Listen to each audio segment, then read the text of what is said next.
삼국지 70번째 이야기. 서천의 유장을 공격하러 가다가 방통 책사가 죽는 장면이 나온다.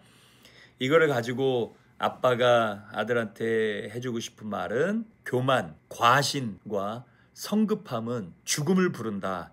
이런 얘기를 해주고 싶어. 서천의 유장을 공격하려고 성도라는 곳으로 돌격을 해갔다고 했지, 유비의 군대가. 근데 두 갈래 길이 나타났던 거야. 이 싸움을 하기 전에 전날 밤에 유비는 잠자는데 꿈을 고슴도치가 나타나서 자기의 오른팔을 빡 잘라내는 그 불길한 꿈을 꿨어요.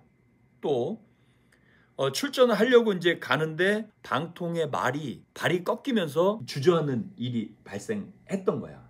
근데 그럼에도 불구하고 출전하다가 두 갈래 길을 만나게 되지. 여기에서 유비는 방통하고 군대를 두 개로 나눠요. 그런데 방통의 발이 꺾였다고 그랬잖아. 그러니까 자기가 타던 흰 말을 방통한테 주고 자기는 일반 말을 타고 둘이 길을 떠나게 되는 거야. 방통은 오솔길로 가고 유비는 넓은 길로 둘이 가가지고 앞에서 만나서 공격합시다, 이렇게 얘기를 했었는데, 오솔길로 이렇게 진군하던 방통한테 매복이 있었던 거지. 백마를 타고 오니까 얘가 유비인 줄 알고 저 백마를 탄 자가 유비다, 공격하라 라는 신호에 맞춰가지고 화살을 쏘게 된 거야. 방통은 화살을 막 맞게 되고 흡사 고슴도치처럼 되어서 죽었다라고 삼국지에 나오는데, 그게 유비가 전날 밤에 고슴도치가 나타나서 오른팔을 잘라내는 꿈, 고슴도치, 그 다음에 자기의 오른팔 역할을 했던 책사 방통이 죽는 거랑 일치됐던 거지.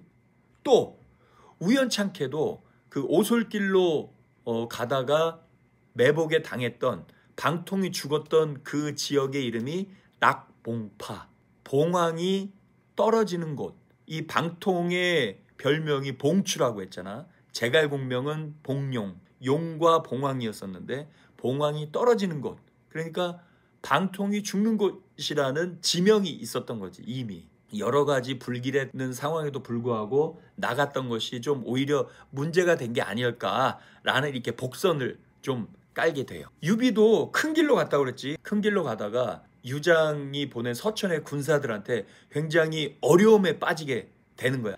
유비가 형주에 남아있던 공명한테 SOS를 쳐요. 내가 어려움에 빠졌으니까 와서 서천을 취하자. 그리고 편지를 보내게 되고, 그래서 공명이 오게 되는 거지.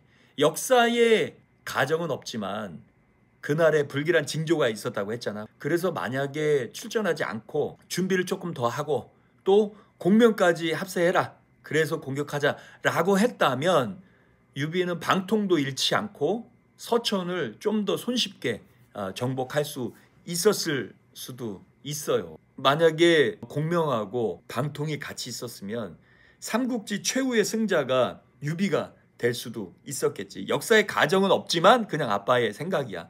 근데 방통의 죽음도 보면 유비의 오판도 있었지. 방통하고 황충 두 명만 데리고 이 서천을 공격해야 되겠다라는 그런 마음. 물론 뭐 방통이 옆에서 꼬드겼을 거야. 저 사람들 지원 없어도 제가 할 수 있습니다. 아유, 저만 믿으십시오. 이렇게 이 방통이 자신의 실력에 대한 과신, 또 자신감, 또 자만심, 교만심, 이런 게 분명히 있었을 거예요. 그렇게 유비를 꼬드겼을 거고, 저만 있어도 서천은 그냥 손 안 대고 코도 풀 수 있습니다, 이런 식으로 유비를 꼬셨던 거지. 그게 바로 자만심에서 오는 실패라고 볼 수 있어.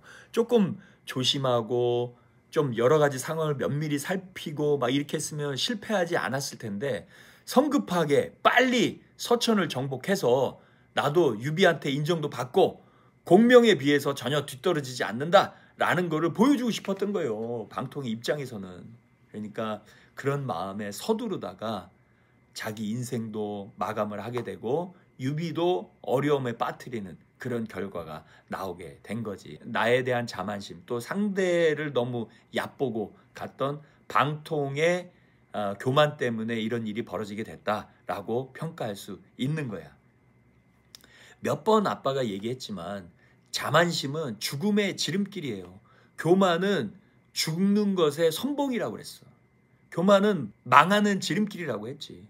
아무리 내가 제일 잘났고 잘한다고 생각돼도 절대로 교만하면 안 된다. 정말 겸손하고 철저하게 자신을 낮추고 해야 되는 거야. 교만하면 망한다. 서두르면 망하는 거야. 다시 한번 얘기한다. 교만하면 망한다.